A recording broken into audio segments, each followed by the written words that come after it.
wir wohnen praktisch nur auf die Beine und essen Tannenzapfen. Servus, Haberdere und grüßt euch zu einer neuen Folge von Bayerisch für Anfänger. Heute gehen wir mal nicht genauer auf irgendwelche Wörter oder Gruppen ein, sondern diesmal gehen wir auf Vorurteile ein. Es gibt ja sehr viele Vorurteile, die auch andere Deutsche bzw. sogar auch Ausländer über Bayern haben. Und da schauen wir halt mal, was da überhaupt so dran ist. Vorurteil Nummer 1. Die Bayern rennen in einer Tour in Tracht um. Das ist so nicht ganz richtig. Wir haben auch noch andere Anziehsachen. Viele Leute denken, dass Bayern immer in Lederhosen oder Dirndl rennen, das stimmt aber nicht. Das ist eine Tracht, ist ein Festtagsgewand, das hat man zu besonderen Anlässen, das hat man bei uns zum Beispiel auch zu Taufen, zu Hochzeiten teilweise, zu einer Abschlussfeier, zu einer Zeugnisvergabe. Also sowas gibt es bei uns öfter. Das ist eigentlich nichts anderes wie ein Festtagsgewand. Da wenn man woanders vielleicht auch mal mit Anzug hingeht, das hat man bei uns halt die Tracht. Natürlich auch bei Festen, Feuerwehrfest, Bürgerfest, sowas in der Richtung. Vorurteil Nummer 2. Die Bayern sind in einer Tour pampig und nicht gut drauf und dann allweil kranteln. Das stimmt so auch nicht ganz. Also es gibt natürlich, weil überall anders auch, einige Leute, die wollen jetzt nicht gerade was mit Menschen zum tun haben. Und da gibt es halt in Bayern auch. Aber an sich reden die meisten Bayern nicht sehr viel. Und das wird dann gleich als negative Umgangsform aufgefasst. Das ist aber so auch nicht richtig, weil bei uns gibt es Leute für überall anders auch. Vorurteil Nummer 3. Es wird oftmals behauptet, Bayern waren ein wenig so zurückgeblieben, das heißt überall anders ist schon Industrie und wir haben noch nicht einmal Internet, wir wohnen praktisch nur auf die Beine und essen Tannenzapfen. Stimmt so auch nicht.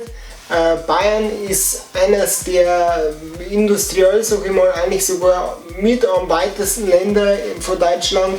Wir haben sehr große Firmen in Bayern, wie zum Beispiel BMW, Audi, E.ON, MAN, Puma, Adidas, Fendt. Das sind alles Marken, die in Bayern große Standorte haben, beziehungsweise teilweise sogar in Bayern entstanden sind. Also darf man nicht unterschätzen das Ganze. Dann als vierten Punkt habe ich mir auch so gesagt, alle Bayern jodeln. Das ist so definitiv nicht richtig. Es gibt sicherlich viele, die jodeln können, aber um Himmels Willen, es jodelt bei weitem nicht jeder Bayer irgendwie in der Freude, der steht vom Bett auf, macht sein Fenster auf, ich hole Radio. Nein, auf keinen Fall, nein. Punkt Nummer 5. München ist urbayerisch. Ich als Oberpfälzer kann das so nicht ganz unterschreiben.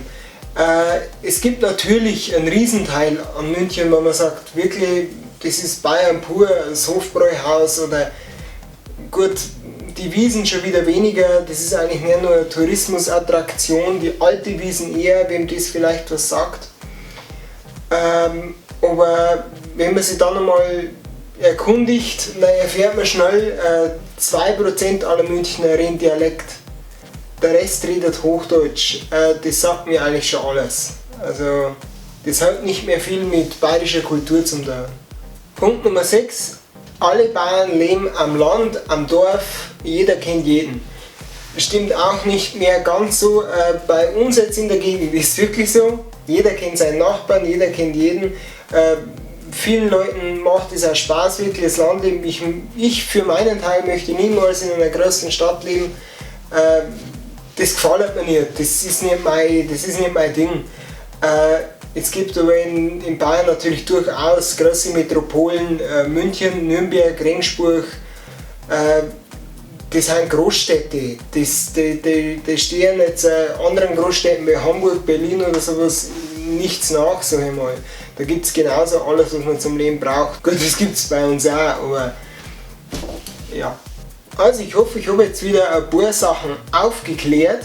Wenn euch noch ein paar Vorurteile über Bayern einfallen, dann tippt es ganz schnell in die Kommentare.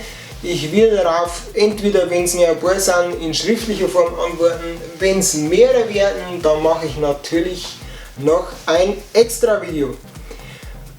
Wir sehen uns beim nächsten Mal. So viel nächste Mal gibt es in den Jahren nicht mehr. Und ihr dürft gespannt sein, was noch kommt. Heute haben wir einen großen Dreh hinter uns, aber das sagt ihr alles noch. Wir sehen uns beim nächsten Mal. Servus, ciao, wiederhören, Satz, freundlich.